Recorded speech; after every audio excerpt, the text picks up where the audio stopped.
À l'école de Falmignoul, nous commençons et nous ferons en septembre et après les mois qui suivront par une certaine organisation. La voici. Il y a donc une classe maternelle et 3 classes primaires. La direction, c'est moi qui fais office de directeur en attendant le retour de Madame Faucan. En cycle maternel, c'est Madame Sabrina qui officiera toute l'année, sans doute avec un mi-temps à partir d'une certaine période. En première et deuxième année, c'est Madame Noémie Didion, Madame Noémie qui s'occupe donc des premières et deuxième années. En troisième et quatrième, c'est Madame Sandrine qui s'occupe de la classe, qui est titulaire de P3, P4. Et en cinquième et sixième, Madame Mégane et moi-même, en cotitulariat, nous nous occupons des cinquième et sixième primaires. Voilà l'organisation de l'école. Avant de vous parler des projets classes et des projets écoles, il est important que je vous parle des intelligences multiples. Nous avons eu une formation en 2 journées pédagogiques sur les 8 intelligences multiples, et je vais vous en parler un petit peu. La théorie des intelligences multiples est un concept et une théorie développée par Howard Gardner. Chacun d'entre nous a bien développé 2, voire 3 des 8 intelligences multiples. Et à l'école, nous travaillons beaucoup trop ou beaucoup plus, nous évaluons l'intelligence verbale linguistique et l'intelligence logico-mathématique. Tous les enfants ne sont pas ou n'ont pas développé les intelligences verbales linguistiques et logico-mat, et ils ont développé d'autres intelligences. Et donc l'objectif, ce serait de pouvoir travailler toutes les intelligences, ou en tout cas de les développer un maximum chez tout le monde, pour que chaque enfant puisse aussi résoudre des problèmes avec ses intelligences. En quelques mots, l'intelligence naturaliste, on la reconnaît chez ceux qui savent organiser des données, sélectionner, regrouper, faire des listes. Ceux qui sont fascinés par les animaux, leurs comportements, sont sensibles à leur environnement naturel et aux plantes. Si elle n'est pas suffisamment développée, on se coupe du monde de la nature, on a du mal à s'y intégrer. L'intelligence logico-mat, c'est la capacité à raisonner, à calculer, à tenir des raisonnements logiques, à ordonner le monde, à compter. C'est l'intelligence qui a été décrite avec beaucoup de soin et détail par Piaget en tant que l'intelligence. C'est celle qu'on mesure dans un QI. On la reconnaît chez ceux qui aiment résoudre des problèmes, qui veulent trouver des raisons à tout, qui veulent des relations de cause à effet. Si elle n'est pas suffisamment développée, on a du mal à organiser des tâches complexes, à donner un ordre de priorité à des actes, à comprendre le sens d'une démarche scientifique et encore plein d'autres raisons. L'intelligence musicale, c'est la capacité à être sensible aux structures rythmiques et musicales. Elle est bien entendu développée chez les musiciens, les ingénieurs du son et tous les poètes et dans les cultures à forte tradition orale. On la reconnaît particulièrement chez les gens qui fredonnent souvent une musique, qui battent du pied, chantent, se mettent à danser au moindre rythme. Ceux qui sont sensibles au pouvoir émotionnel de la musique. Si elle n'est pas suffisamment développée, on perd une partie des richesses transmises par les sons à travers les sons organisés comme la musique et les variations du langage. L'intelligence visuelle spatiale, c'est la capacité à gérer des images mentales, à percevoir le monde dans ses 3 dimensions. C'est particulièrement développé chez les architectes, les peintres, les sculpteurs, ceux qui cherchent à expliquer l'univers, les metteurs en scène et tout ça. On les reconnaît particulièrement chez celui qui a un bon sens de l'orientation, ceux qui créent facilement des images mentales, ceux qui aiment l'art, ceux qui lisent facilement des cartes, des diagrammes, des graphiques, des puzzles, ceux qui aiment arranger l'espace. Si ce n'est pas suffisamment développé, on peut avoir des difficultés dans le processus de mémorisation et de résolution de problèmes, car les images produites dans le cerveau aident à la pensée et à la réflexion. Beaucoup de scientifiques célèbres, leurs découvertes les plus fondamentales sont venues de modèles spatiaux. L'intelligence intrapersonnelle, c'est avoir une bonne connaissance de soi-même. C'est particulièrement développé chez les écrivains, les sages, les philosophes ou les mystiques. On reconnaît cette intelligence chez des gens qui ont une bonne connaissance de leurs forces et de leurs faiblesses, de leurs valeurs et de leurs capacités, chez ceux qui apprécient la solitude, qui savent se motiver personnellement, qui aiment lire, écrire un journal intime, qui ont une vie intérieure. Si ce n'est pas suffisamment développé, on a du mal à tirer parti des expériences, à réfléchir à ce qui a bien marché. L'intelligence interpersonnelle, c'est sa capacité à entrer en relation avec les autres. C'est particulièrement développé chez les politiciens, les enseignants, les formateurs, les consultants, les conseillers, les vendeurs, les personnes chargées de relations publiques. On reconnaît cette intelligence chez quelqu'un qui entre bien et facilement en relation, se mélange et s'acclimate facilement, chez ceux qui aiment être avec les autres et ont beaucoup d'amis, chez ceux qui communiquent bien et parfois manipulent. Si ce n'est pas suffisamment développé, ça risque un enfermement de la personnalité, on se coupe du plaisir d'être avec d'autres, de travailler ensemble, on perd des richesses issues de la coopération. L'intelligence corporelle ou kinesthésique, c'est la capacité à utiliser son corps d'une manière fine et élaborée, à s'exprimer à travers le mouvement, à être habile avec les objets. C'est particulièrement développé chez les danseurs, les acteurs, les athlètes, les mimes, les chirurgiens, les artisans, les mécaniciens. C'est quelqu'un qui contrôle bien les mouvements de son corps. C'est ceux qui aiment toucher, qui sont habiles en travaux manuels, ceux qui aiment faire du sport, jouer la comédie, ceux qui apprennent mieux en bougeant, qui aiment faire des expériences. L'enseignant la reconnaîtra dans l'élève qui se trémousse s'il n'a pas suffisamment l'occasion de bouger, chez celui qui se lève en classe pour tailler un crayon ou mettre un papier à la poubelle. Si elle n'est pas suffisamment développée, l'enfant, comme l'adulte, risque de ressentir leur corps comme une gêne dans de nombreuses circonstances de la vie courante. Et enfin, l'intelligence verbale linguistique, c'est la capacité à être sensible aux structures linguistiques sous toutes ses formes. C'est particulièrement développé chez les écrivains, les poètes, les orateurs, les hommes politiques, les publicitaires, les journalistes, etc. On reconnaît particulièrement cette intelligence chez quelqu'un qui aime lire, qui parle facilement, aime raconter des histoires et les entendre, qui aime les jeux de mots, les calembours. La plupart des systèmes d'enseignement reconnaissent cette intelligence. Si elle n'est pas suffisamment développée, on est facilement en échec scolaire. Des manques de cette capacité à mettre en mots sa pensée peut également créer le sentiment d'être incompris et engendrer des réactions de violence. Comme je l'ai mentionné au début, nous allons tenter maintenant dans l'école de travailler dans différents projets, dans différents ateliers, à mettre en œuvre un maximum des intelligences afin que chaque enfant puisse faire son parcours à l'école. Passons maintenant sur les activités de l'école, les sorties scolaires et extrascolaires. Il y a des sorties, musique, théâtre, cinéma, archéologie. La piscine se poursuivra au premier degré et au degré moyen, toujours en collaboration avec la tech. L'école organisera toujours un souper, une fancy fair, des ventes, du jus de pomme pourquoi pas, mais il n'y avait pas beaucoup de pommes cette année. L'association de parents recherche des membres. Vous aurez toutes les infos à la rentrée concernant ce qu'ils vont organiser et prévoir, mais toute personne souhaitant les aider est la bienvenue. Voilà pour les activités de l'école. Abordons maintenant les projets classes. Donc dans les classes, un tas de projets sont proposés, comme chaque année.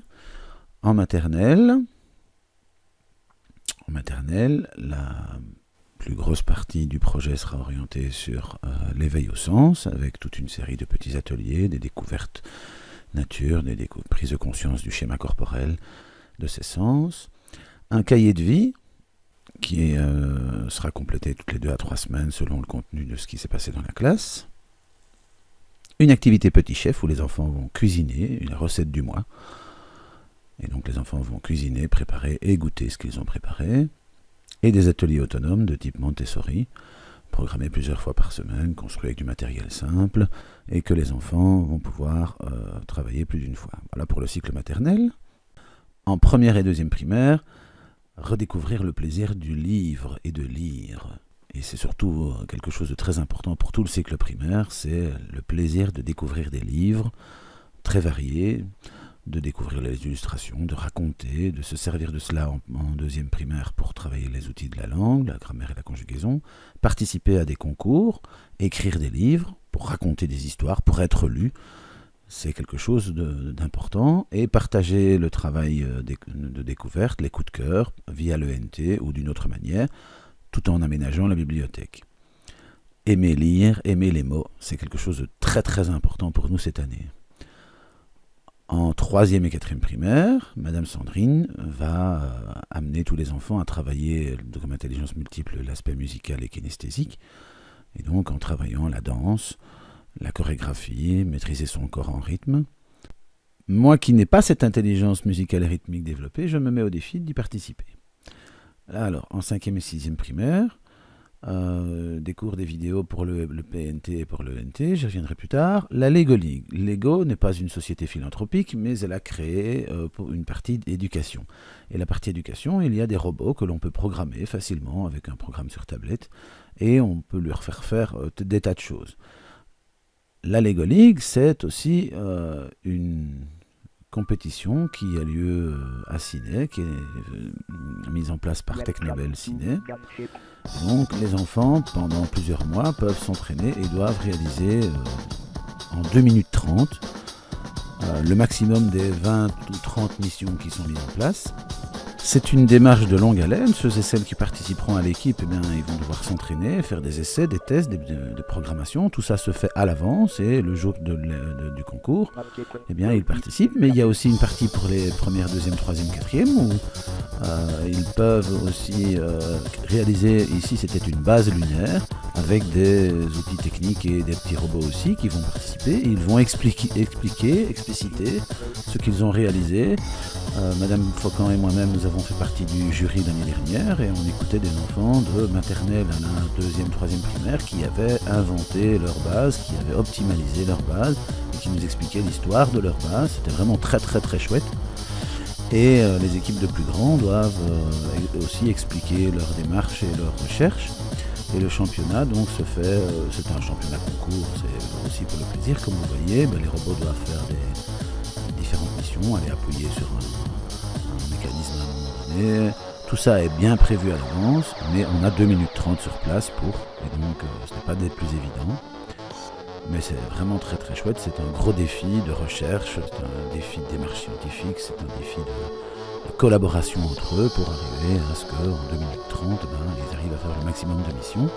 Cette année, le thème sera la ville, et donc nous inscrirons une équipe, mais nous participerons aussi avec le matériel prêté par Technovel à des recherches et à la manipulation de ces robots, de la programmation.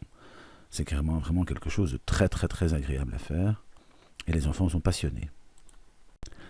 Toujours dans la partie Lego, Lego propose aussi des boîtes qui s'appellent Machines et Mécanismes, et donc ça permet de faire des expérimentations scientifiques. Mes collègues s'y sont essayés lors d'une journée pédagogique, et c'était vraiment très très chouette dans la démarche scientifique et dans la démarche de recherche. Passons maintenant à la partie découverte de la région. Avec des codes QR, on pourrait avoir des séquences vidéo et audio avec le commentaire en français et en néerlandais sur différents bâtiments historiques présents dans Falman et dans Falminul, mais aussi dans des balades. Plus d'informations dans la réunion de rentrée. C'est un projet pluriannuel. Minecraft est un jeu vidéo qui a une partie créative et une partie construction. Et ça permet de travailler autant le périmètre, l'air, le volume de solide, ça permet de faire de la symétrie, ça permet de faire des tas d'autres activités qui sont développées par Minecraft et par Microsoft dans sa partie éducation. Voilà par exemple la réalisation d'un modèle de cycle de l'eau. Plus d'infos aussi encore à la rentrée sur Minecraft. Et une partie tutorat où j'aimerais beaucoup que les grands puissent être des parrains et aider des enfants, quel que soit leur âge, mais une personne référence. Voilà pour les projets dans les classes. Passons désormais au projet école, qui concerne vraiment toutes les classes, que nous allons développer l'année prochaine. La première partie, c'est le projet sport, et proposer différentes activités sportives, quels que soient les niveaux. En maternelle, 2 propositions. Déjà la journée ADEPS, qui est quelque chose que l'on fait chaque année, et Vélo Kids. Vélo Kids, c'est « Et si on apprenait à rouler en vélo à l'école ?» Ça s'adresse aux 3e maternelle. La partie primaire, il y a l'heptathlon de la forme et encore une autre activité sportive. Et je cours pour ma forme qui se déroule à Dinan dans le quartier Saint-Nicolas. Ça, c'est la partie sport.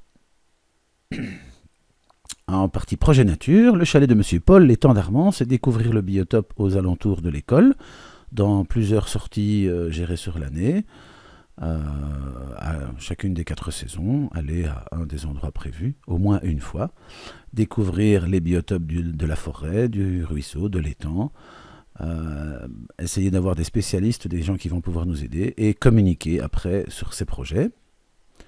C'est la partie sortons des classes.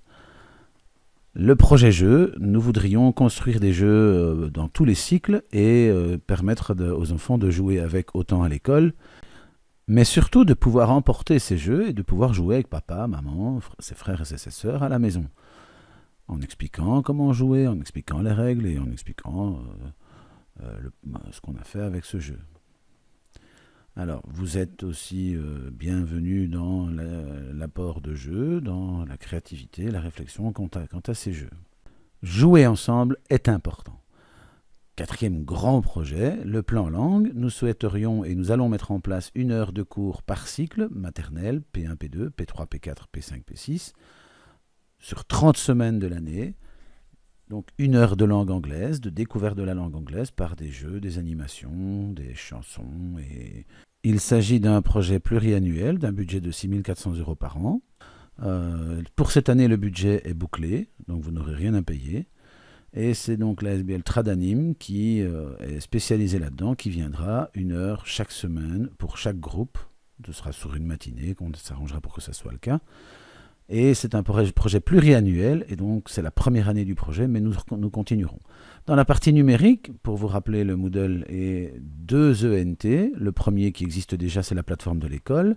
Le deuxième, ce sera une plateforme que nous allons construire cette année. Des critiques constructives m'ont amené à pouvoir changer l'ergonomie du site de façon plus efficace. Et donc vous avez un menu en haut qui vous permet d'accéder à tout. Et l'ENT comprendra les journaux de classe, les courriers, plein d'autres informations. N'hésitez pas à aller faire un tour dessus. Il y a aussi des forums. Le contenu de l'ENT, c'est simple, c'est des jeux qui sont créés pour revoir des leçons, pour revoir des matières, pour s'entraîner à différentes choses. Deux grands vecteurs, Learning Apps et H5P, qui permettent de voir des choses différentes. Il y a aussi des Serious Games, ce sont des jeux éducatifs permettant d'apprendre différentes choses. Il y a des outils de géométrie. Il y a aussi des synthèses visuelles, donc des petites vidéos qui apprennent à revoir aussi certaines matières, qui toucheront peut-être plus certains enfants. Des référentiels qui sont aussi dans les synthèses, des référentiels comme ceux qu'on a au format papier, des synthèses normales, mais aussi des synthèses visuelles, des images mentales, qui seront peut-être pour les intelligences multiples, pour certaines intelligences multiples plus efficaces pour revoir. Il y a encore aussi des initiations à la programmation, comme par exemple le code Lightbot ou bien RunMarco. En fait, on a l'accès à différents modules de programmation, différents modules de raisonnement logique, et ça permet d'initier les enfants à la programmation. Vous y trouverez aussi les diaporamas des photos, soit dans chaque catégorie, maternelle, primaire, soit dans la catégorie de tous les diaporamas. Le projet numérique fut rentré pour créer deux ENT, un ENT à l'école et un ENT sur une plateforme pour l'EPN, où tout un chacun pouvait venir se former. Alors tout le monde n'est pas à l'aise avec l'utilisation d'un smartphone, avec le fait de pouvoir envoyer des mails, pouvoir utiliser un traitement de texte, pouvoir utiliser une tablette. Donc les enfants de l'école vont d'abord s'y initier et puis créer des cours qui seront suivis par justement tout un chacun se présentant à l'EPN, permettant d'utiliser ces outils numériques et être un peu moins en décalage numérique. C'est vraiment l'objectif important de ce projet numérique, c'est la finalisation du projet numérique. Pour cela, nous avons obtenu du matériel, deux tableaux interactifs, des tablettes, un appareil photo, et donc tout ça va servir. Et dans l'avenir, il y a encore d'autres projets, justement, dans le cadre du numérique, mais qui sortent du projet numérique tel qu'il est écrit là. Voilà l'ensemble des projets écoles. Je vous remercie d'avoir été attentif, et si vous avez des questions, n'hésitez pas à nous contacter.